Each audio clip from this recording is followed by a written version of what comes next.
할렐루야. 네, 반갑습니다. 옆에 분하고 인사 나누시기 바랍니다. 사랑합니다. 축복합니다. 네, 감사합니다. 네, 감사합니다. 우리 어머니, 아버님들 참 그동안 고생 많이 하셨는데 박수로 한번 크게 격려해 주시고 일해 주시고 맡겼습니다. 네, 감사합니다. 네, 감사합니다. 우리 어머님, 아버님들. 그 옛날 소파 방정환 선생님께서 어린이날을 제정하실 때 그때 우리 어린이들의 인권이 말할 수 없는 우리 아이들이 학대를 받았죠. 뭐 우리들이 그런 세대가 아니겠습니까? 부모로부터서 자녀로서의 어떤 대접받지 못한 사회로부터 대접받지 못한 그런 시대에 우리가 살았습니다. 그런데 지금은 역전된 것 같습니다. 오히려 자녀의 인권이 너무 상승하고 부모님들의 인권이 땅에 떨어지고 추락한 시대에 우리가 살아가고 있어요. 어, 오래전에 제가 스웨덴에서 그 아이들에 대한 어린이에 대한 인권의 글을 읽은 적이 있는데요.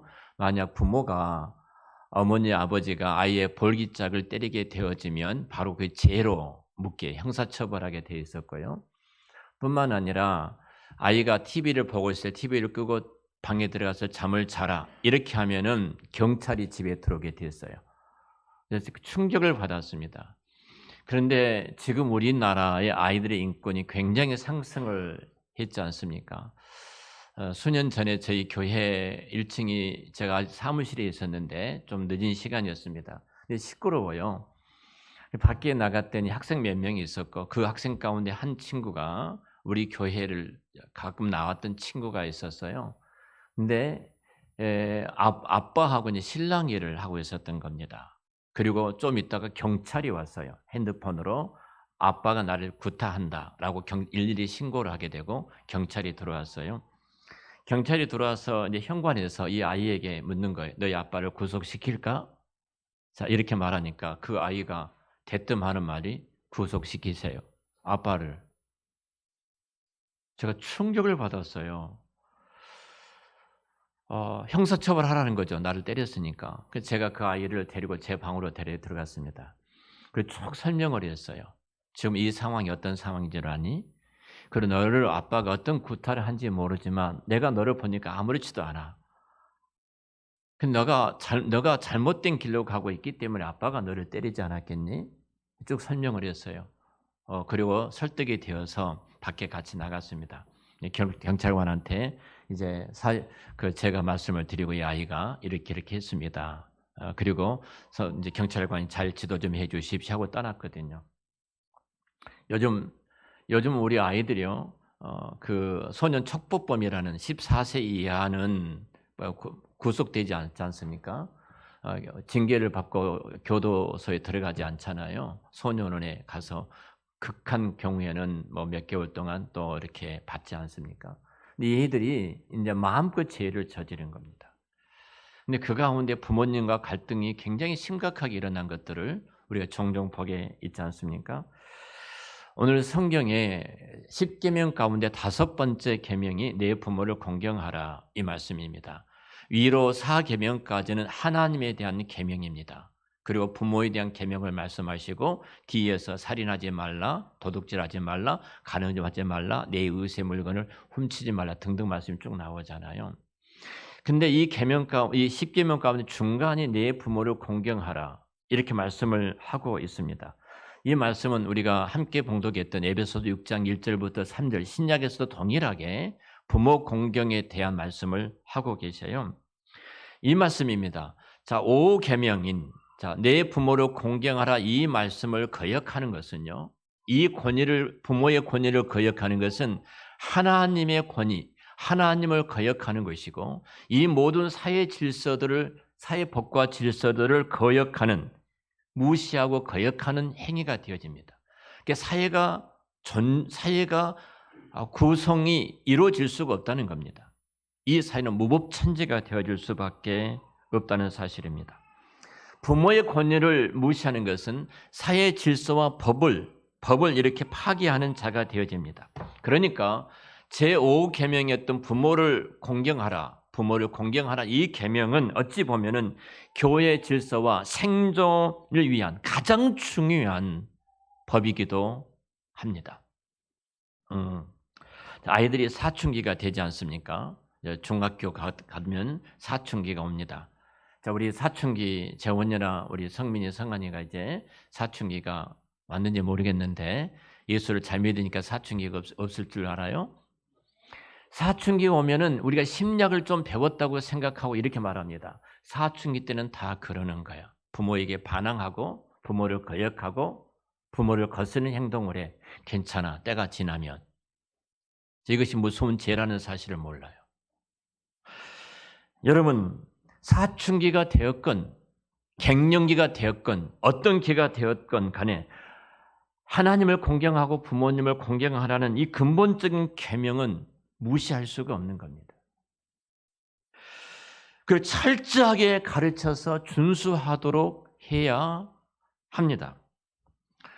자, 오늘 성경 말씀은 내 부모를 공경하라 이렇게 말씀하지요. 공경하라는 말씀은 대부분이 나이가 드신 분들 부모님들이 계시지 않고 오늘 감사하게도 몇 가정이 부모님과 함께 예배를 드리고 있어서 너무 감사합니다. 부모를 공경하란 말은 딱 하나입니다. 내 부모님에 대해서 긍지를 가져라 이 말이에요. 긍지를 가져라. 다시 말하면 당당하게 내 부모에 대해서 자랑스러운 마음을 떳떳하게 자랑스러운 마음을 가지라는 겁니다. 부모에 대해서. 카바드라는 단어인데요. 공경이라는 말이 이 말을 긍지로 번역한 것도 있습니다. 히브리어에. 사실 우리 부모님은 인생길을 걸어오는 그 무게, 자 공경이라는 말은 무게, 카바드는 무게 혹은 무겁게 하다 이런 의미를 갖고 있는데요. 부모님이 이 땅에 걸어왔던 그 삶의 무게, 그 인생의 무게, 한번 그 경륜의 무게, 그 인식의 무게, 죽었다 깨어나도 그 자녀들은 부모님들이 걸어왔던 그 삶의 무게를 알지 못합니다. 그 무게를, 삶의 그 무게를 기억하고 인정하라는 겁니다. 여러분, 그런 자들만이 바로 부모님에 대해서 우리가 긍지를 가질 수가 있습니다. 부모님에 대해서 긍지를 갖지 못하면요, 부모님에 대해서 새 깃털처럼 생각하는 자들이 있다면 여러분, 그들이 어떻게 부모님을 공경할 수 있겠습니까? 공경하지 못하는 겁니다.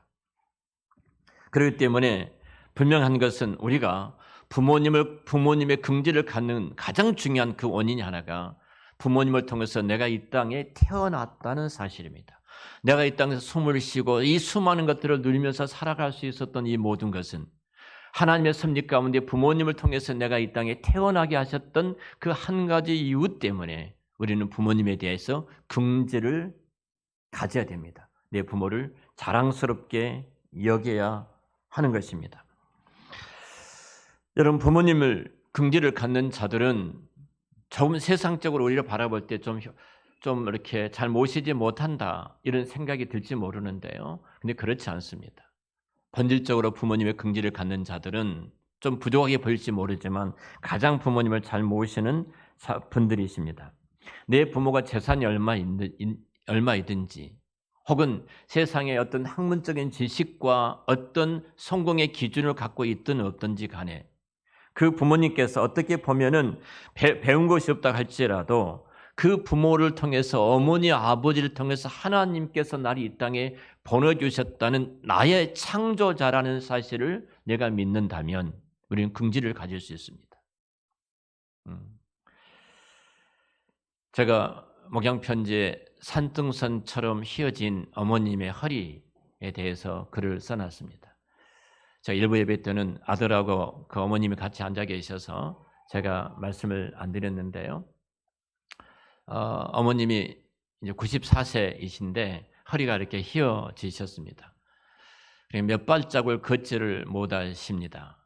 몇 발자국 뛰시면은 금방 주저앉을 것처럼 아픔을 갖고 계셔요. 그 어머니의 모습을 쭉 지켜봅니다. 옆에서 지난 또 한 주 동안 어머니와 같이 있으면서 지켜봤어요. 그 휘어진 허리를 볼 때마다 단순히 얼마나 힘드실까, 얼마나 고통스러우실까 이런 마음이 들다가 갑작스럽게 제 마음속에 그 휘어진 허리를 통해서 우리의 모습을 보게 됐습니다. 정말로 자식들의 삶의 구석구석을 살피기 위해서 자녀들의 삶의 그 흔적들이 하나하나 만들어 가기 위해서 쉬지 않고 엎드려 계셨던, 또 자녀를 위해서 무릎을 꿇고 기도했던 휘어진 그 어머님의 허리가 있었기 때문에 오늘 내가 있었다. 단순히 휘어진 산승천처럼 휘어진 그 어머니의 허리는 자녀들을 위해서 모든 흔적들이 나타난 하나의 표징이었습니다. 표징이었어요. 이런 면에서 생각한다면 최소한도 어머님들이 부모가 살아왔던 그 삶의 흔적들을 우리가 본다면 우리는 어떻게 해야 되겠습니까? 최소한 우리는 긍지를 가져야 됩니다. 어머님에 대한 긍지. 그분이 내게 아무것도 물려준 재산이 없다 할지라도, 그분께서 나를 가르쳐 주었든 못 가르쳐 주었든, 하나님께서 어머니 아버지를 통해서 내가 이 땅에 오게 했다는 한 가지 사실 때문에 나는 감사합니다. 저는 부모님이 자랑스럽습니다. 그것이 부모에 대한 긍지를 갖는 공경하는 태도입니다. 또 하나 우리가 부모님의 긍지를 가져야 될 중요한 이유는 그분들께서 우리를 위해서 무슨 일을 이루어 주셨는가 하는 부분입니다. 그분들이 먹지 못하고 입지 못하고 그들의 삶의 모든 것을 송두리째 자식들을 위해서 올인해 오셨습니다. 부족한 부분이 참 많이 있습니다. 다른 집하고 비교할 때 저도 그런 마음이 있었거든요. 제가 초등학교 다닐 때 늘 이제 부모님이 잔소리를 하시는 거죠. 그 잔소리가 천국에서 듣고 계실 텐데 부모님이 그 잔소리가 제 사촌 동생하고 늘 비교를 하는 거예요. 사촌 동생은 약국을 하셨거든요. 작은아버님이. 그러니까 사람들이 많이 있잖아요. 사람이 많이 와 있어도 늘 자기 방에 들어가서 공부를 한다는 거예요. 너 얘 공부를 하지 않니? 이렇게 늘 잔소리 하신 거예요. 제 속으로 어렸으니까 말은 못하고 나도 엄마 아빠 나도 공부방 하나 해줘 보고, 그때 동화전과 동화수련장이었습니다. 시험 문제가 다 거기서 나와요. 나에게 동화전과나 동화수련장 한번 사줘봐. 난 더 잘할 거야. 불만이 있어요. 불만이. 이런 불만이 중학교, 고등학교 계속 있었지 않습니까? 내가 예수님을 인격적으로 만난 이후에 그 불만이 한순간에 사라지고요. 가장 큰 것이 무엇이냐면 그분들께서 통해서 내가 이 땅에 왔고 그 부정적인 수많은 것이라도, 부정적인 수많은 부모에 대한 것일지라도 그 모든 것들이 나를 하나님의 사람으로 만들기 위해서 정과 망치라는 사실을 깨달았어요. 다이아몬드가 그 바위 속에 숨겨져 있는데 그 다이아몬드를 캐내기 위해서 부모님이 내게 했던 부정적인 수많은 일들, 나는 고등학교를 갈 수가 없어서 고등학교 가라고 말만 하면 내가 돈을 벌어서 학교를 다니겠습니다. 이렇게 하고 학교를 갔거든요. 무슨 집이 있었겠습니까? 내 사촌 동생 그 집에 얹혀서 그냥 살았지요. 근데 이런 부정적인 것들이 굉장히 많았습니다. 비교하면서.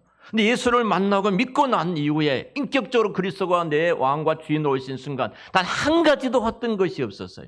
그 모든 것까지라도 나의 모난 부분을 정으로 망치로 다 깨트려서 다이아몬드를 만드시기 위한 하나님의 선물이었다. 그분은 그 자리에서 가장 좋은 것을 주셨다.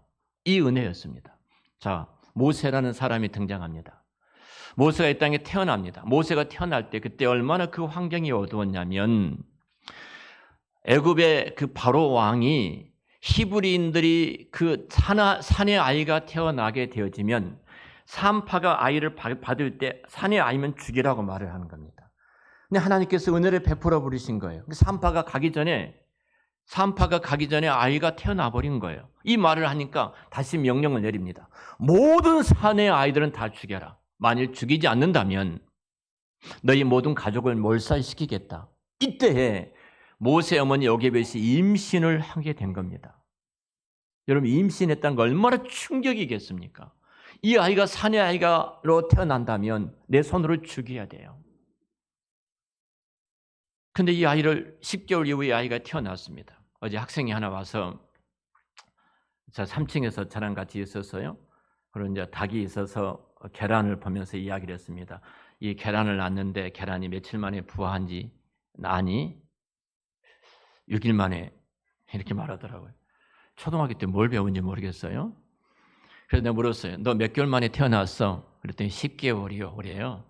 그래, 이 계란이 이 병아리가 나올 때는 21일, 3주가 지나야지 이제 나온단다. 기다려보자. 이런 이야기를 쭉 그렇게 이야기를 하면서 이 친구랑 여러 가지 이제 이야기를 나눴습니다.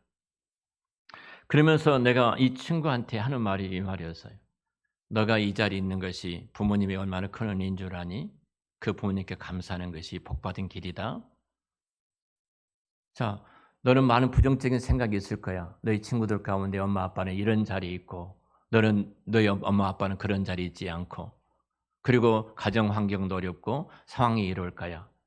근데 너가 예수를 믿으면 그 모든 것이 감사해야 돼. 그때 그것이 복이야. 그리고 나한테 약속했어요. 3주 결석하지 않고 나오겠다고. 근데 벌써 안 남았네요. 이놈이. 자, 모세가 태어날 때 한번 생각해 보세요. 그 부모가. 네 아이가 태어났습니다. 부모가 할 수 있는 최선의 길이 뭐예요? 이 아이가 울음소리가 크게 울려서 밖으로 나가서 들키지 않을 그 기간 동안 이 아이를 3개월 동안 목숨을 내걸고 집에서 키웠습니다. 부모가 최선을 다했어요. 만약 이 아이가 산의 아이가 태어났는데 죽이지 않고 있다는 사실을 알게 되면 가족이 몰살을 당합니다. 더 이상 할 수가 없어요. 울음소리가 커집니다.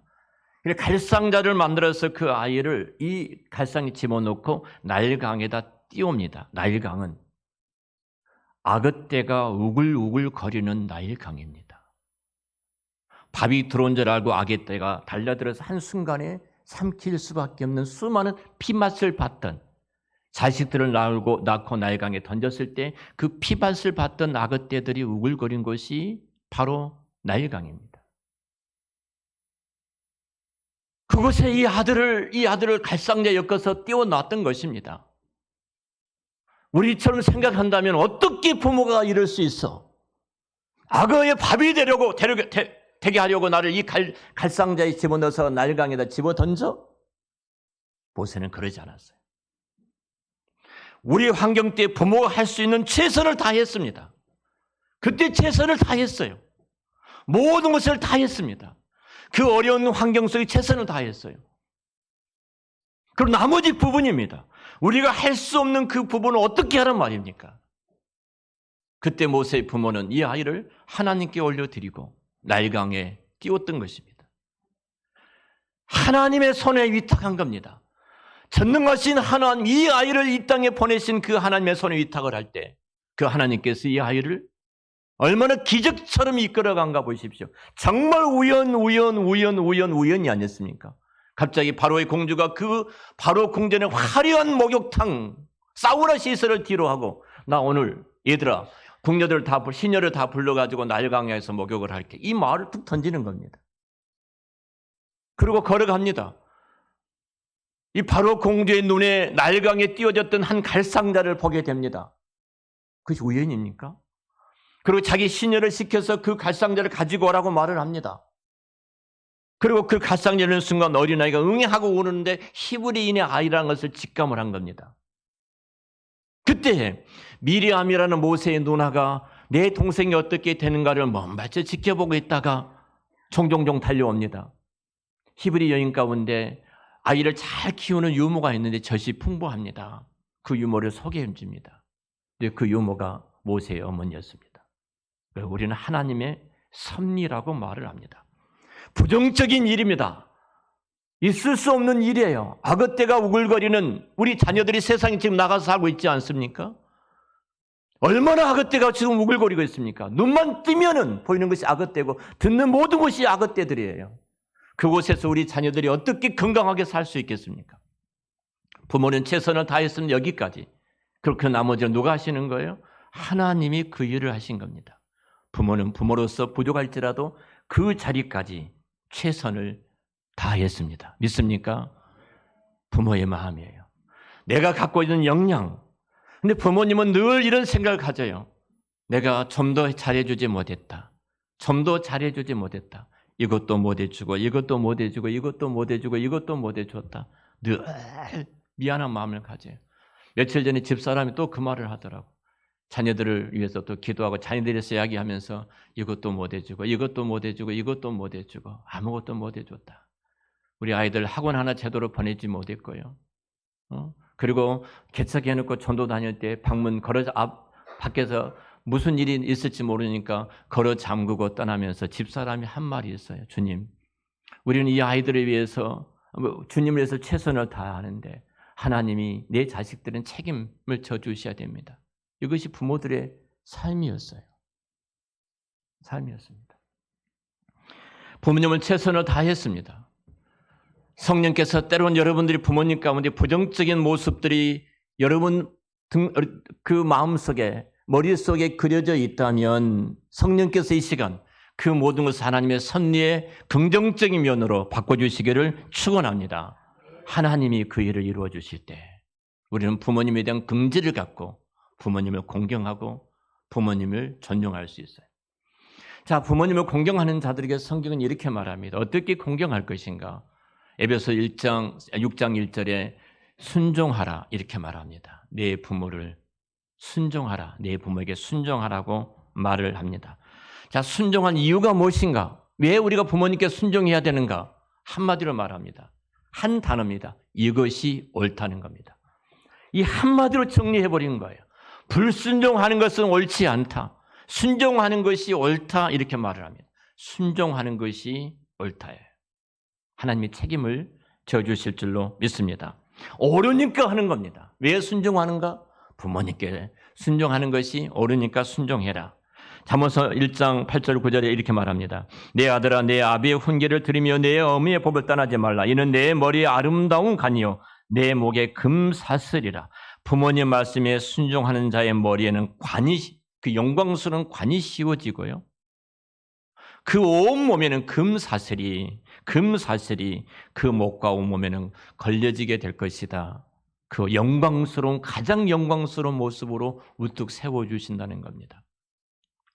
자, 내 부모님이 때로는 아무것도 세상에 학문적인 지식으로나 이성적으로나 어떤 모든 면에 있어서 나에게 뒤떨어질 수도 있습니다. 그러나 부모님께서 말씀하실 때, 일하고 순종할 때 순종하는 그곳에 놀라운 기적이 일어나게 될 줄로 믿습니다.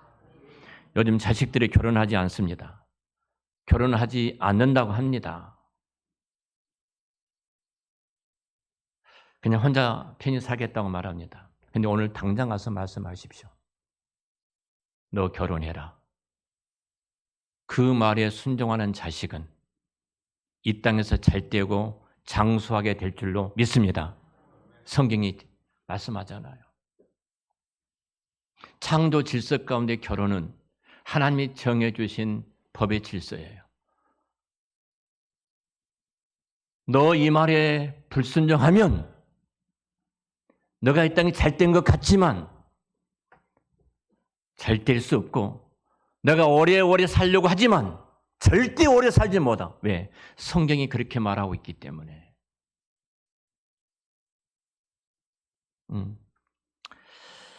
구약 성경에 보면 장성한 자가 부모님 말씀을 부모님께 공경하지 않고 순종하지 않을 때 그들에게 임하는 징계에 대해서 참 많이 말씀을 하고 계시는데요.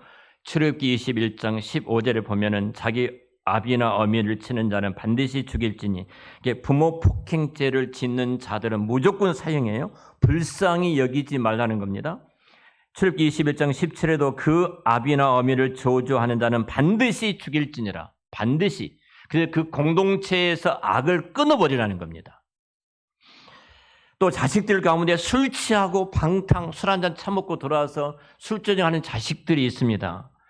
부모 말을 듣지 않고 제멋대로 행동하는 자식들이 있는데요. 이런 부모에게 고통을 주는 자식들에게 신명기 21장 20절 말씀 보면은 그 자식을 데리고 성읍으로 나가는 모든 사람들이 있는 곳에 나아갑니다. 그리고 부모는 말을 하는 거예요. 뭐라고 말해? 이 자식은 완악하고 패역하여 우리 말을 순종하지 아니하고 방탕하고 술에 잠긴 자입니다. 자, 이렇게 부모가 증거를 하면요. 그 성읍의 모든 사람들이 돌멩이를 들고 이 자식을 돌로 쳐 죽이는 겁니다. 그리고 그 중에 악을 제거하는 겁니다. 부모를 공경하지 않는 이 자식은 그 집안만이 아니라 그가 속해 있는 모든 공동체를 어둡게 하는 무서운 죄예요. 그 죄악을 제거하는 것이, 그 중에 악을 제거하는 것이 죽이라는 겁니다. 잠언 28장 24절 말씀 보면은 부모의 물건을 도적질하고 죄가 아니라 하는 자는 멸망케 하는 자의 동류다. 부모 것을 도적질했어요. 부모 것도 내 것이고 내 것도 내 것이다. 이런 놈이에요. 자, 이런 사람은 어떻게 알아? 도둑놈과 똑같다 이 말이에요. 도둑놈과. 부모가 재산이 있는데 빨리 돌아가시면 얼마나 좋을까? 그 재산이 내 것이 될 텐데. 자, 이런 말이에요. 그리고 부모를 돌보지 않고 부모의 돈이나 재산이나 탐하는 이 자식들, 이 자들을 망할 자라고 말합니다. 망할 자. 부모를 폭행하고 부모를 저주하고 부모를 거역하고 방탕하고 타락한 재산을 갈취한 자는 그 공동체 안에서 제거되어야 될 악이라는 것입니다. 악이에요. 혹시 여러분 가운데 그런 분이 계셨다면 오늘 회개하시고 그리고 다시 하나님의 은혜 가운데 부모를께 순종함으로 부모님의 어떤 말씀을 하시든 저는 순종하겠습니다. 그러면 모두가 다 복을 받는 여러분들이 되시기를 축원합니다. 그러나 성경에 하나 분명히 주 안에서라고 말합니다. 자, 부모가 너 교회 가지 마, 우상 숭배해, 도둑질해 가지고 와. 자, 이런 말씀들은 거역하는 겁니다. 왜 거역하냐면 부모의 권위보다 더 위 권위이신 하나님의 권위, 모든 권위의 출처이신 그 하나님의 권위가 더 높기 때문에 우리는 그 권위 앞에 순종을 하는 것이 복입니다. 부모를 공경하는 자에게 분명히 약속된 축복이 있죠. 내가 이 땅에서 잘되고 장수하리라 그랬어요. 이 계명은 약속에 있는 첫 계명이라고 말씀하고 있지 않습니까? 자, 우리 자손과 후손들이 잘되는 길은 하나예요. 내 자식이 부모 말에 부모님을 공경하고 그 부모님 말씀에 순종하고 우리가 부모님에 대한 긍지를 갖고 부모님 말씀을 따라갈 때 이 땅에서 잘되고 장수하는 그 영광이 임하게 될 줄로 믿습니다. 정말로 여러분이 부모를 공경하고 그리고 자녀들에게 정말 명예스러운 부모가 되시기 위해서는 내 자식들이 철저하게 부모님 말씀 앞에 순종하고 그 순종을 위해서는 여러분들이 먼저 부모님께 순종하시기를 축원합니다. 그때 성령님이 역사해 가실 줄로 믿습니다.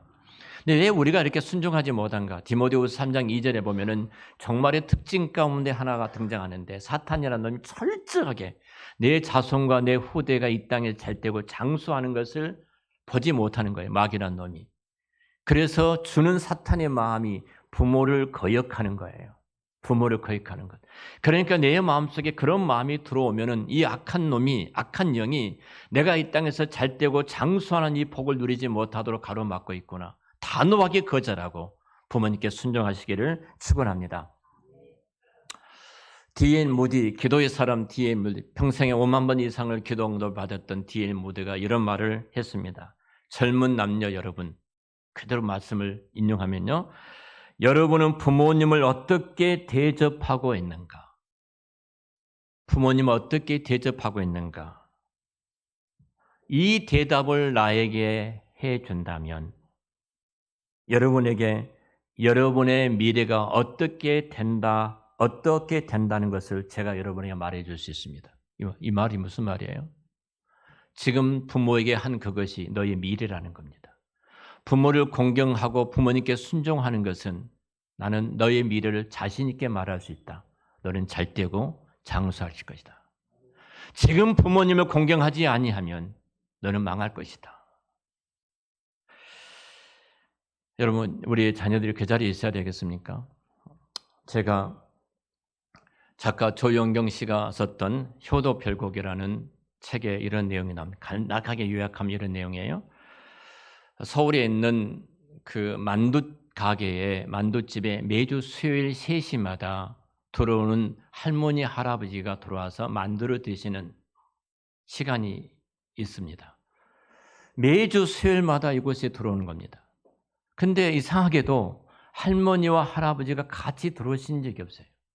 어떤 때는 할아버지가 먼저 와서 앉아 계시고 꼭 그 자리에, 어떤 때는 할머니가 또 들어와서 먼저 앉아 계시고. 그래서 이상하게 근데 서로가 바라보는 눈이 진짜 연인처럼 애절하게 서로를 바라보고 있는 거예요.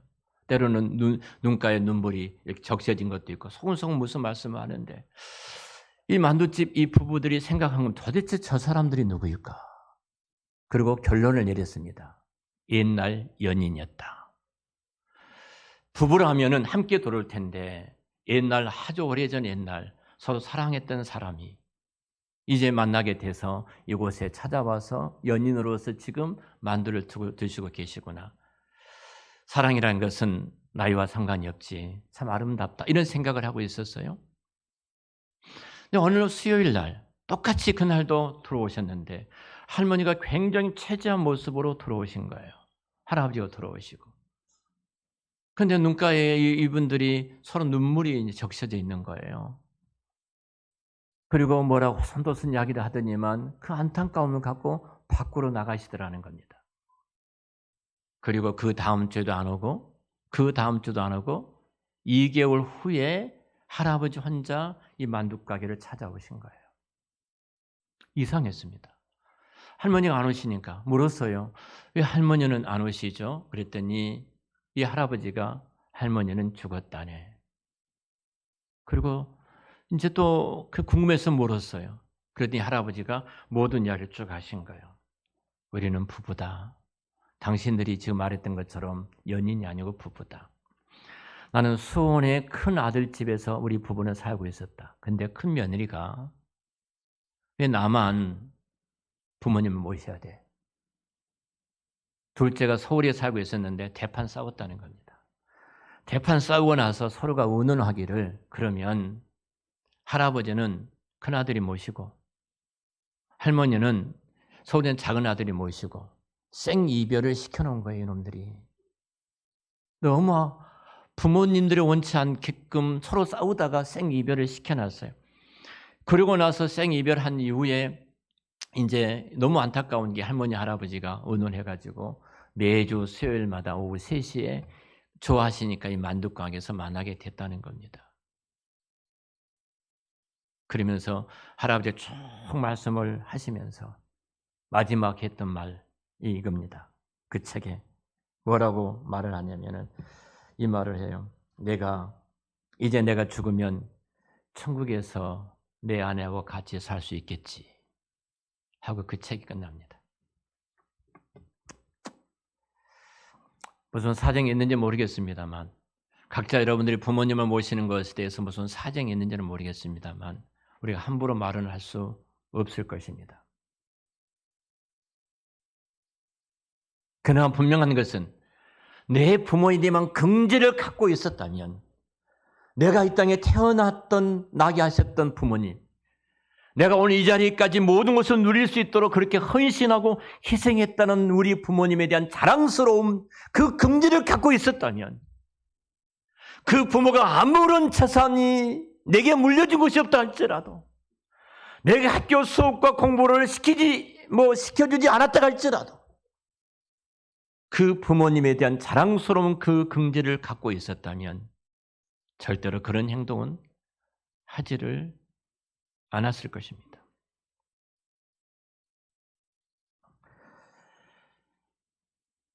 제가 목양편지에다 써놨습니다만 저는 어버이날이 될 때마다 늘 이 시에 대해서 저는 한번 읽어드렸습니다.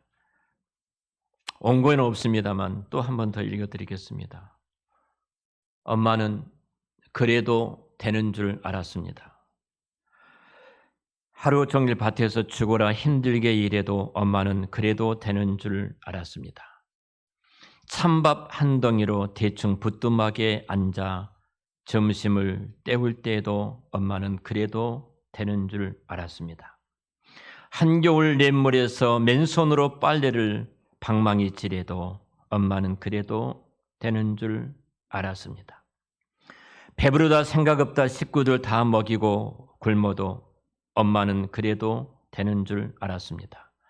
발뒤꿈치 다 해져 이불에 소리가 내도 엄마는 그래도 되는 줄 알았습니다. 손톱이 깎을 수조차 없이 닳고 문드러져도 엄마는 그래도 되는 줄 알았습니다. 아버지가 화내고 자식들이 속 썩여도 끄덕없는 엄마는 그래도 되는 줄 알았습니다. 그러나 애할머니 보고 싶다, 애할머니 보고 싶다, 그것이 그냥 넋두리인 줄로만 한밤중 자다 깨어 방구석에 한없이 소리 죽여 울던 엄마의 모습을 본 후에 엄마는 그러면 안 되는 것이었습니다. 엄마는 그러면 안 되는 것이었습니다.